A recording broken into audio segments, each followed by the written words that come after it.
National Society for Strategic Marketing. Let's start with some fun. Let's get over here to the Cartoonito commercial, and this is mostly just toddlers having fun. Cartoonito is a children's cartoon network, but it doesn't have much to do with this. So let's get going. Every great leader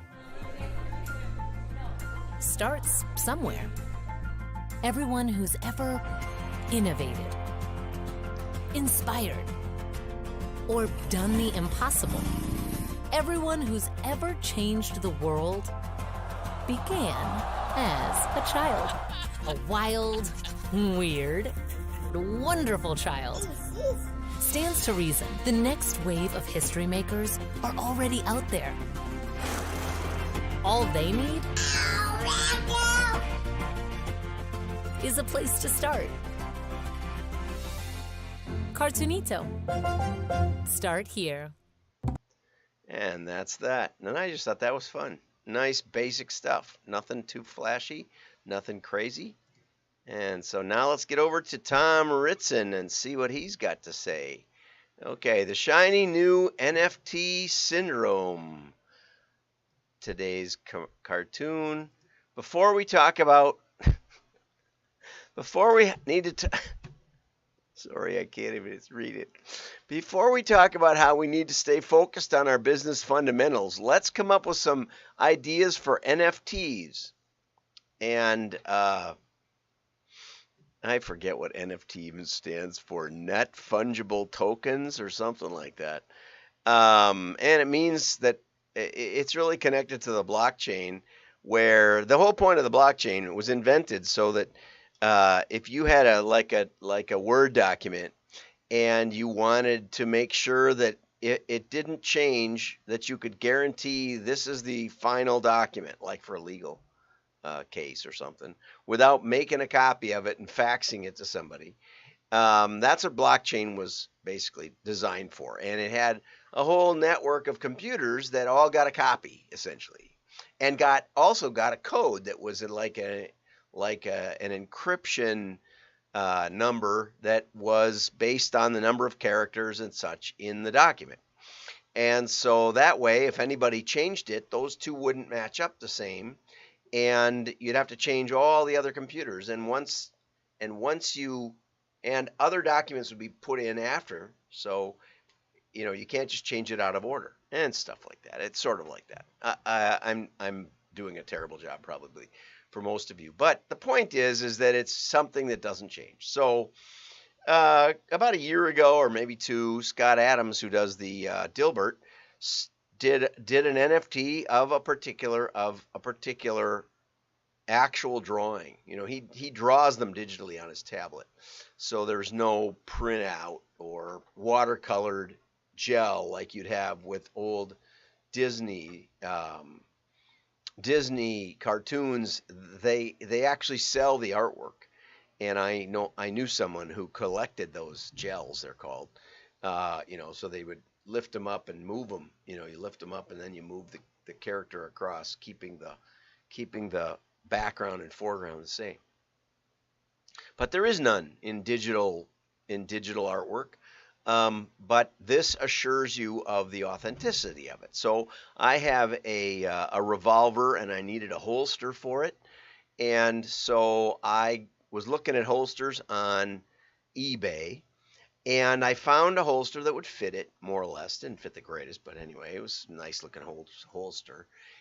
But it also claimed to be owned by there were two Lone Rangers, and I forget the names of the guys, but one guy did about 300 shows or something. The other guy did about 150. So it wasn't insignificant and certainly not trivial, but it wasn't the main guy that I remembered. So I asked my wife, can I buy this for my birthday or something? And she said, sure. So now I have the Lone Ranger. I have a holster owned by the original TV actor who played the Lone Ranger. And Moore, I think, was one of them, and this is the other one. So anyway, along with the holster came these documents, which I have scanned and recorded, and they testify to the authenticity of this holster. Now, you know, are the documents authentic? You know, there's no document authenticating the documents that authenticate the holster. So, you know, I mean, but you know, you can trust it or not trust it. And it wasn't particularly that much more expensive than a regular holster. So I just got a kick out of the whole thing. But that is the idea of NFTs. And so now marketers are perennially excited about the next shiny new thing. Okay. And of course, it's always okay to experiment with the shiny new things that come along. We talked last week about the metaverse and how the idea is not to throw all your money into there, but maybe it is to tiptoe in there, get some help, and maybe put a little money in it and see if anything measurable can happen, which I doubt. And what is fringe today could be mainstream tomorrow, but experimentation can lead to distraction. And the dynamic of bandwagons like this can create urgency without understanding or benefit, I would add. Brands add NFT project to their marketing plans as if a brand dropping an NFT is valuable and newsworthy just because they did it. Vulture's Rebecca Alter reminded everyone recently most NFTs are about as valuable as a Coke bottle cap, that QR code that sends you to a dead link to download an MP3 file. Okay, one of the more comedic moments in brands trying to engage with the NFT community happened last month when Pepsi dropped an NFT collection called the Pepsi Mic Drop. And Pepsi, Meta, and Budweiser were all slapping each other on the back, but probably no one else did. The ever-colorful Mark Ritson, in a piece that I didn't actually feature because it seemed so obvious I didn't care, but he said NFTs are just marketing's latest idiot magnet, which is probably true. So he wrote, of course, this sudden popularity should surprise no one. There's something in the DNA of marketers that makes them especially vulnerable to this kind of bull caca. NFTs are exactly the kind of obscure tactical catnip that our industry simply cannot resist. Equal parts childish game, obscure tech, and viral sensation, you can trace the current obsession with NFTs back to their ancestors, the VR and the Bitcoin and the 3D printing and Pokemon and Second Life and so forth. In truth, there may be value in NFTs way, way down the track when the metaverse takes hold, but it's a long way off, and I'd raise a more important concern, one that applied equally to 3D printing and Bitcoin and Pokemon Go and all the other things we've been collectively lost our disciplinary caca about during the last 2 decades. What does any of this have to do with marketing? So here's some of the previous cartoons. Marketing predictions. This will be all about AI, yes, and podcasts and nano influencers and social commerce and blockchain and voice search and live video. Shouldn't we talk about strategy first? Anyway, this will also be the year of VR. And of course, you know, for me, I go back to personalization and one-to-one marketing and database marketing and direct marketing and big data, and the internet will change everything and all that. So anyway, I just wanted to pop over to this actual study that NFTs, here's tangible assets customers are most likely to buy. Sports memorabilia. My pastor today talked about wanting a Ray Nitschke jersey, signed Ray Nitschke jersey for $5,000. Artwork or photography, music or film related. But the early NFTs, it's only 9%. So, you know, there's really not that many people that have much to say about it. Okay, so anyway, on that note, on the note of uh, unnecessary stuff, I thought this was great from TechCrunch, and I don't use TechCrunch very often. How about a dumb car? They start out, today's cars are dumb where they should be smart and smart where they should be dumb. Enough already. Make a car that's pretty much all dumb and watch it sell. And I've been saying that to my wife for years. We were listening to a book on tape thing, audio book, I guess you'd call it in the modern parlance. There isn't tape anymore. And I was moving my hands and I touched a button on my Lexus LS, and all of a sudden some other music came up. Some other, it switched from the Bluetooth interface to the CD interface, and I said I have no idea how to get back to it, except by hitting the buttons over here. The buttons. Mine still has buttons, but it does have a touch screen for almost everything, which I hate. And I've been saying this, since I started getting cars that had the touch screens in them. And he goes into just beautiful examples of speedometers changing color that become unreadable as you get closer to the speed limit. The fan speed and direction. When I first got in the car, the fans were going, or you could make them go like this. It's like, just leave them alone. They wouldn't, but anyway, I finally found out how to turn that feature off. And designed by committee and approved by someone who doesn't have to use it. My father, who was a mechanical engineer, said every engineer should be forced to live with the machinery that they design. But that's really the case. It turns out Teslas, apparently, with missed payments, drive themselves to be impounded.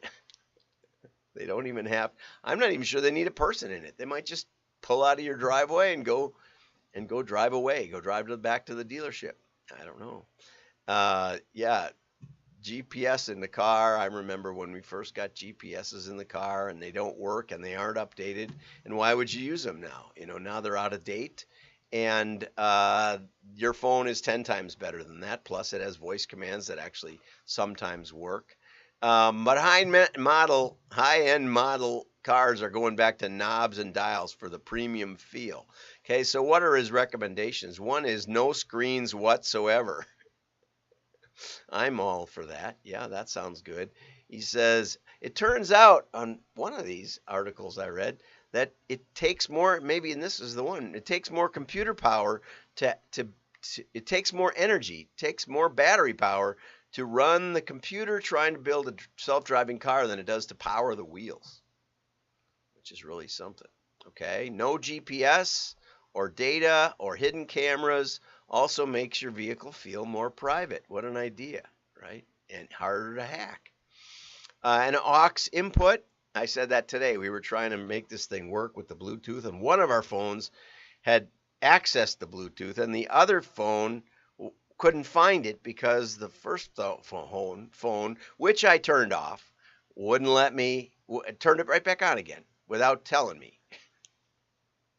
And I know, I looked right at it and I saw it said Bluetooth off, and then somehow it turned itself back on. The only thing a car should have is a volume dial. And how about the climate controls? And I've been saying this for years. I had cars back in the day that had a slider from cold to hot.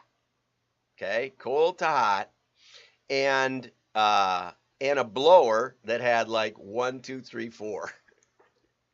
Oh, and then there was another knob that gave you, down by your feet or out by the vent or whatever. And I think all you need is 2 knobs and a slider, but that's not what you get.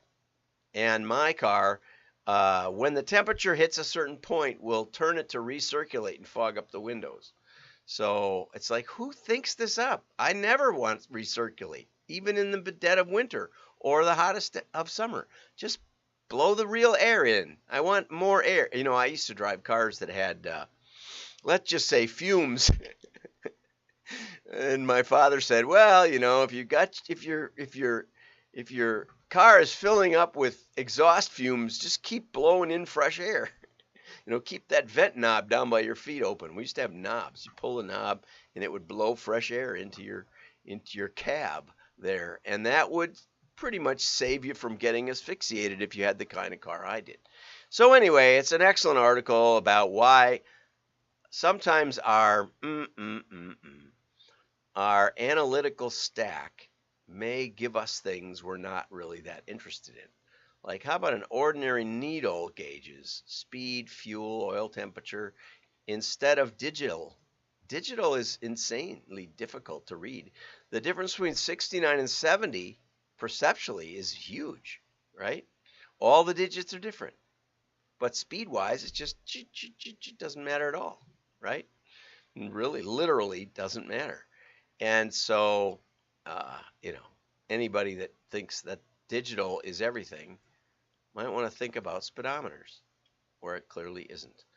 And then he kind of waffles on this and says, maybe we should have self-braking and other stuff like that. But I'm not, I'm okay with cutting out the computers altogether for the big EMP that's coming soon from the sun. No, I don't have to worry about terrorists. Have a great day. Like and share. Your friends will know you're smart. I'm John Miglosh. Bye-bye.